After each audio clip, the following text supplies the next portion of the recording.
gimana proses terjadinya manifestasi ini? Sedangkan aku sekarang begini kan gitu maksudnya ya. Yes. Kebayang nggak? Dengan segala keterbatasan kita. Gitu. Betul, betul, betul. Nah itu gimana pandangan Mas Fadli tentang itu? Oke. Eh sebagian besar orang mungkin wajar Mas ngalamin itu karena sebagian besar orang itu kecanduan dengan bagaimana proses manifestasi terjadi.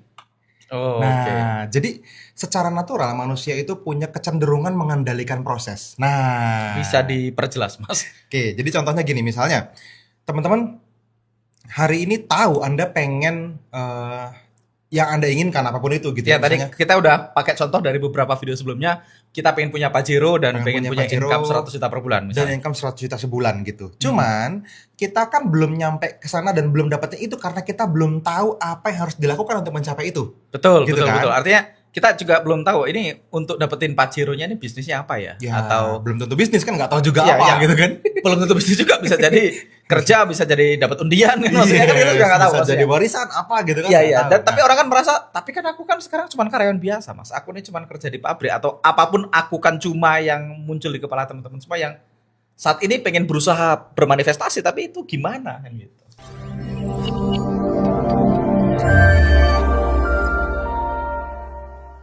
Oke, teman-teman kedamaian, kita ketemu lagi di segmen ya belum dikasih nama segmennya ya. Jadi kita ngobrol lagi sama Mas Fadli, teman-teman. Jadi ini supaya teman-teman jelas dari awal, ini tidak jelas narasumbernya siapa dan tidak jelas siapa hostnya. Jadi ini tidak ada aturannya sebenarnya, Mas. Jadi bahwasanya ini obrolan saya dan Mas Angga yang direkam intinya gitu. ya, jadi belum tentu Mas Fadli hostnya, belum tentu saya hostnya, belum tentu dia narasumbernya, belum tentu saya juga narasumbernya. Iya. Tapi kali ini Mas Fadli narasumbernya.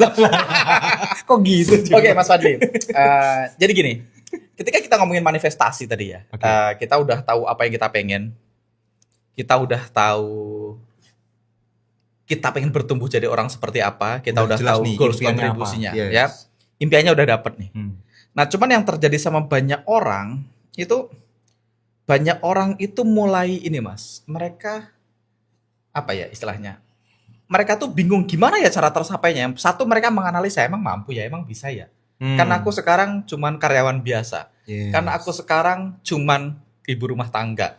Karena aku sekarang apapun kondisi beliau hari ini yang pertama. Yang kedua, banyak orang itu di kepalanya skenario, oh aku kalau untuk dapat ini, aku harus begini, aku harus mengalami ini, aku harus begini. Kan harus begini, gimana caranya? Nah, itu gimana Mas Odi? Jadi orang itu kan bingung, gimana proses terjadinya manifestasi ini. Sedangkan aku sekarang begini kan gitu maksudnya ya. Yes. Kebayang nggak? Dengan segala keterbatasan kita. Gitu. Betul, betul, betul. Nah, itu gimana pandangan Mas Fadli tentang itu? Oke. Sebagian besar orang mungkin wajar Mas ngalamin itu karena sebagian besar orang itu kecanduan dengan bagaimana proses manifestasi terjadi. Oh, Nah, jadi secara natural manusia itu punya kecenderungan mengendalikan proses. Nah, bisa diperjelas, Mas? Oke, jadi contohnya gini, misalnya teman-teman hari ini tahu Anda pengen yang Anda inginkan apapun itu gitu Ya, ya. tadi kita udah pakai contoh dari beberapa video sebelumnya, kita pengen punya Pajero dan pengen punya Pajero income 100 juta per bulan dan misalnya. income 100 juta sebulan gitu. Cuman kita kan belum nyampe ke sana dan belum dapetnya itu karena kita belum tahu apa yang harus dilakukan untuk mencapai itu. Betul, Gitu betul, kan? betul. Artinya kita juga belum tahu ini untuk dapetin Pajeronya ini bisnisnya apa ya? Ya, Atau belum tentu bisnis kan nggak tahu juga Iya, apa iya. gitu kan. belum tentu bisnis juga, bisa jadi kerja, bisa jadi dapat undian kan maksudnya kan kita juga nggak tahu. Bisa jadi maksudnya. warisan apa gitu kan. Iya, nggak iya. tahu. Dan tapi orang kan merasa, tapi kan aku kan sekarang cuma karyawan biasa, Mas. Aku ini cuma kerja di pabrik atau apapun aku kan cuma yang muncul di kepala teman-teman semua yang saat ini pengen berusaha bermanifestasi tapi itu gimana kan gitu. Halo teman-teman semua, sorry saya interupsi sedikit ya, karena ini adalah video yang mungkin Anda akan sangat sukai gitu ya. Kalau misalnya teman-teman merasa ini sesuatu yang cukup powerful untuk bisa membantu Anda, maka teman-teman akan sangat suka kalau misalnya teman-teman saya undang langsung ke dalam webinar kita di Kedamaian ID. Dan di webinar ini teman-teman, kita akan melakukannya secara live. Saya mengundang Anda secara langsung untuk bisa ikutan ke dalam webinar kita dan teman-teman bisa dapatnya itu secara gratis. Caranya gimana? Teman-teman langsung aja cek di kolom deskripsi di bawah video ini. Anda cari link webinar kita, di sana kita sudah cantumkan linknya dan teman-teman akan bisa mendaftarkan diri dan setelah itu kita akan sama-sama ngobrol lagi lebih dalam seperti apa yang kita bahas di dalam video ini. Oke, pastikan teman-teman bisa hadir di dalam webinar kita dan silakan lanjutkan untuk menonton videonya. Dalam proses manifestasi teman-teman ada dua hal yang perlu teman-teman tahu ketika kita bicara tentang terwujudnya sebuah impian. Betul. Ada yang disebut sebagai manufactured manifestation. Oke. Ada yang disebut sebagai surrendered manifestation. Oke. Kita bahas yang pertama dulu, manufactured manifestation ya. Manufactured manifestation. Nah, manufactured manifestation ini ya gampangannya artinya adalah manifestasi pabrikan. Oke. Jadi manifestasi ya Anda terbayang dengan jelas harus ngapain untuk bisa mewujudkannya. Nah, itu mungkin orang yang sering mereka tuduhkan ke saya, Mas. Dalam artian gini, Gimana, nah, Mas? Mas Angga kan Mas Angga, maksudnya kan Iya, gitu iya, maksudnya. iya. Anda kan punya skill trading, punya skill digital marketing. Artinya ya ketika pengen sesuatu kan Mas Angga punya gambaran bagaimana itu akan terwujud kan. Nah, gitu. At least menurut mereka kan gitu ya. Aku mau nanya, aslinya gimana?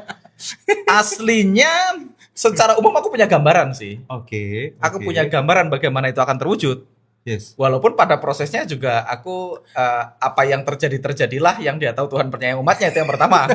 Oke. Kata-kata kedua yang aku sering ucapkan adalah akan diatur dengan cara seksama dan dalam tempo yang sesingkat-singkatnya kan gitu. Yes. Tapi ya aku ada bayangan lah, maksudnya aku harus tahu at least gini, aku harus ketemu orang yang bisa gini, aku perlu ketemu orang yang bisa gini, walaupun orang itu siapa mungkin belum tahu, tapi Nah, tapi kebayang tracknya secara umum. let's say gini Mas, kita coba breakdown.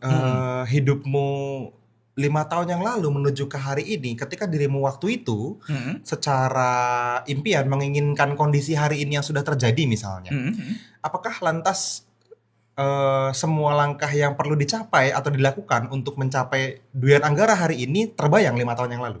Aku terbayang, walaupun tidak clear. Nah, biar dapat gambaran teman-teman, kira-kira berapa persen bayangannya? Ya 50-50 lah. Ah ya 50-50, oke, bisa diterima, bisa diterima. Iyalah, kayaknya bisa, tapi sisanya diatur dengan cara seksama dan dalam tempo yang singkat-singkatnya. Another 50-nya gitu Iya, kan. kayak yang di bayangan di kepalaku tuh kayak Pak Soekarno dan Bung Hatta waktu proklamasi. Oke. Ya dia tahu dia pengen punya negara seperti apa. Tapi kan ya enggak satu bupatinya siapa udah ya yang itu belum, bupatinya siapa, menterinya siapa itu nanti maksudnya. Akan diatur dengan cara seksama dan dalam tempo yang sesingkat-singkat. Tapi kita tahu kita mau merdeka dan aku tuh ada gambaran merdeka dan bagaimana menuju ke sana tuh ada petanya yang samar-samar lah. Tapi enggak apa ya, enggak buta banget karena mungkin aku berkumpul sama orang-orang yang sudah mencapai apa yang aku pengen, Mas. Oke. Sehingga sedikit banyak tracknya kebayang. Yes. Tracknya itu yang penting. Terbayang ya. Tapi juga di saat yang sama, aku itu juga pasrah dengan apapun yang diberikan. Dalam artian Sebagai resultnya nanti. Dalam artian gini, aku punya plan, tapi juga aku percaya bisa lebih cepat, bisa lebih lama, dan ya aku akan oke either way dengan apapun outcome dari plannya tadi gitu ya. Yes. Jadi aku mungkin di tengah-tengah antara aku Kebayang. surrender manifestation mungkin. Dan memang nggak sepenuhnya Mas, nggak semua sebelah gitu. Ya Artinya nggak memang 100%. pasti ada mixnya. Nah ini yang perlu teman-teman terima Betul, sebetulnya. betul. Karena sama ketika saya pertanyakan ini ke teman-teman juga gitu ya tentang apa yang teman-teman pernah wujudkan, kita pasti pernah punya ya sesuatu yang kita banggain dalam hidup gitu ya. Pencapaian apapun, kita perlu sadar bahwa tidak ada yang dari awal sebelum mencapai sampai tercapai itu 100% bayangannya. Betul. Nggak ada. Gitu. Nah, tapi kenapa ketika kita menginginkan sesuatu, seringkali kita baru merasa aman kalau probabilitasnya tinggi banget. Nah, sehingga nggak take action, sehingga tidak bahkan menutup diri atau tidak berani bermimpi. Nah, Karena dia hanya berani bermimpi kalau menurut dia kemungkinan tercapainya tinggi. yes, kalau bisa 100% kan gitu. Betul. Kalau bisa manufacturednya 100%, nah ini yang susah kan. Aku justru nggak begitu asik kalau manufacturenya 100%, Mas. Jadi gampang. Salah goals berarti menurutku Kalau ya. rendah targetnya. Iya, kalau misalnya impianmu kemungkinan tercapainya 100%. Ya berarti kurang tinggi impiannya, kurang. Itu sepakat. Karena memang ketika kita mencapai sesuatu yang menurut Anda besar, ya most likely teman-teman belum tahu caranya memang. Betul. Itu yang perlu diterima dulu satu. Betul. Gitu. Artinya ketika teman-teman sekarang let's say misalnya sebagai seorang karyawan kayak yang tadi Mas Angga kasih contoh gitu ya. Saya ini cuma seorang karyawan, Mas.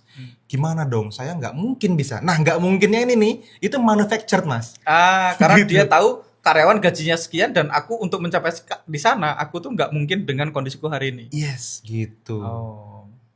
Jadi kayak gitu. Nah, ketika kita ngomongin tentang surrendered manifestation ini kita hanya menginginkannya dan tetap menginginkannya. Oke. Habis itu proses terjadinya impian itu kita lebih ke mental show up in the process. Jadi muncul dan lakukan tetap yang terbaik yang kita mampu, tapi tetap yakini itu dan inginkan itu. Oh, kalau itu definisinya aku termasuk agak condong ke surrender, Mas. Ke surrender. Tapi aku gimana ya? Tahu tracknya kan bukan berarti tahu caranya ya. Ya, betul. Tapi menurutku ya tahu caranya. Jadi gimana ya kayak harus cari jalan tengahnya. Contoh nih, Tapi 50-50 bisa diterima, Mas. aku pengen punya BMW. Tapi kan pengennya dulu waktu di MLM kan. Ya, Dan aku kebayangnya caranya membangun MLM-nya. Betul, padahal. artinya Iya. kepalaku kebayang karena aku punya upline yang sudah terima waktu itu Mercy. Dan Yes. aku ketemu dan aku foto di Mercy-nya, tentu aja dengan jempol. Pakai Kalau jempol dulu nggak gini, ya? Mas. Aku pakai jempol nggak ya? Pokoknya aku foto di Mercy-nya. Oke. Mercedes-Benz C230. C230. Itu tahun 2008. Ya. Yang punya namanya Pak Wailudi Lamusi. Oh, oke. Orang Bekasi.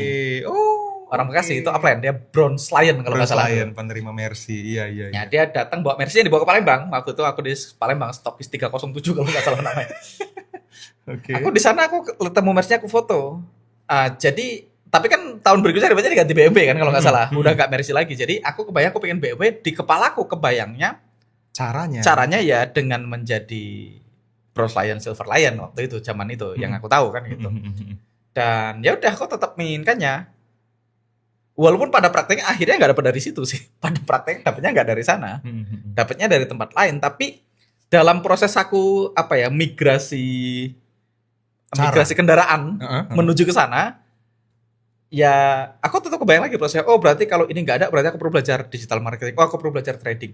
Nah di trading pun aku kenal orang-orang yang sukses dari trading dan punya income. Misalnya aku mengcopy apa yang mereka lakukan gitu. Jadi yes. selalu kebayang caranya. Tapi proses ketemu orangnya, proses berganti petnya itu aku nggak kontrol. Menurutku aku tuh punya aturan dulu, impiannya nggak perlu diganti, kendaraannya boleh diganti. Kendaraan menuju impian. Aku nggak berusaha. Oh kalau dapat mobil harus dari MLM, nggak harus gitu. Kalau itu surrender namanya, Mas. Nah tapi Itu surrender namanya. kalau sampai tanya apakah kebayang prosesnya, ya kebayang. Ya. Tapi nggak harus yang itu. Kadang-kadang ya ganti ya udah. Tapi aku selalu tahu. Aku selalu berusaha. Tadi mungkin ya berkah dari aku ngumpul sama orang-orang yang tepat tadi. Aku selalu kebayang gimana, apa track yang memungkinkan kan untuk punya BMW kan nggak harus ada yang MLM, bisa dari trading, bisa dari digital marketing, bisa dari investasi real estate kan gitu, bisa dari punya bisnis gitu. Nah, ya tinggal dipilih aja. Dan aku aku membuka diri dengan apapun signal yang alam semesta kasih, aku akan take on it gitu. Jadi bahkan kita pernah bahas, aku kadang misalnya kalau aku lagi pengen sesuatu gitu ya teman-teman, kebayang misalnya aku lagi pengen punya A, apapun itu ya. Aku tahu aku punya bisnis. Nah ini mungkin bagian surrendernya Mas. Aku tahu kalau aku pengen punya duit banyak gitu ya, aku perlu punya bisnis yang menyentuh kehidupan banyak orang. Oke. Aku tahunya cuma itu, bisnisnya apa, sama siapa, modelnya kayak gimana aku nggak tahu. Tapi aku tahu, oke, kalau aku pengen punya ini berarti aku harus punya ini kan gitu. Ini adalah bisnis yang mungkin membantu kehidupan banyak orang, atau bisnis yang melayani orang-orang yang duitnya banyak, apapun itu yang aku pengen. Nah, ide bisnisnya apa itu aku nggak tahu. Itu aku serahkan ya Tuhan, tolong berikan aku ide. Nah, ketika aku berdoa, nah ini aku dapat dari guru MLM gue dulu, Mas. Gimana tuh? Kalau Tuhan mau menjawab doa Anda, itu dia tidak datang ketok rumah, tok, permisi Mas Fadli. Perkenalkan saya Tuhan. Sebaiknya Anda kemarin sepertinya berdoa ya. Minta ide bisnis, nah ini duitnya. Kan kata upline MLM ku dulu. Enggak gitu. Tuhan nggak datang begitu. Nah, bisa jadi Tuhan itu datang dari wujud orang-orang yang mengundang Anda kan gitu kata MLM-nya kan. Siapa tahu orang yang mengundang Anda hari ini adalah jawaban dari doa-doa Anda. Kan? Yes. Nah, aku sudah tidak bisnis MLM, tapi menurutku orang yang mengundang Anda adalah jawaban dari doa-doa Anda itu bisa jadi benar. Betul. Artinya ketika aku dalam mode mengangkat tangan kepada alam semesta untuk diberikan ide, aku akan terima apapun potensi ide yang muncul dengan apapun dorongan hati kecilku untuk bertindak. Nah, Jadi ini sesimpel penting, misalnya teman-teman. hari ini aku pengen makan bakso ya. Oh, itu aku langsung ngambil mobil berangkat makan bakso. Karena aku tidak tahu siapa yang akan aku temui di Tempat bakso. tempat bakso. Nah, ketika makan bakso, aku bawa mobil bagus, mungkin orang, wah, mobilnya bagus gitu. Terus, wah, kok ada mobil bagus di sini, orang datang. Oh, ternyata Mas Angga. Bos saya itu lagi mau jual hotel, kepepet dijual murah. Jadi ketemunya nggak selalu harus diperkenalkan orang lain karena prosesnya bisa siapa aja. Atau begitu juga kalau aku lagi dalam mode mode mencari ide dan menerima ide itu, semua ajakan ngopi akan aku terima, Mas. Yes. Saya ada temen yang udah lama nggak ngechat, tiba-tiba, bro, aku lagi di Purwokerto nih, ketemu yuk ngopi-ngopi gitu. Langsung tak temuin. Pasti berangkat. Karena aku nggak tahu, siapa tahu dia datang itu adalah jawaban dari doaku, dan seringkali bukan dia, Mas, jawabannya, Mas. Temennya dia. Dan itu terjadi berkali-kali sama aku. Yes. Artinya hanya karena aku mengikuti kata hati kecilku, Membuka diri sampai Betul. membuka peluang masuk. Betul. Nah, itu termasuk surrender manifestation. Surrender manifestation. Jadi memang kita nggak mengendalikan prosesnya, tidak berusaha at least mengendalikan prosesnya. Kita berusaha mencapai. Artinya kita muncul sebagai versi diri terbaik yang kita mampu, itu kewajiban. Kalau itu syarat mutlak gitu. Tapi ketika kita membatasi diri, kalau satu-satunya cara untuk terwujud menurutku adalah ini, itu salah. I see. Jadi itu 100% manufactured kan. Kalau aku tidak mampu ini berarti itu tidak mungkin tercapai. Nah, ini yang harus kita kikis, Mas.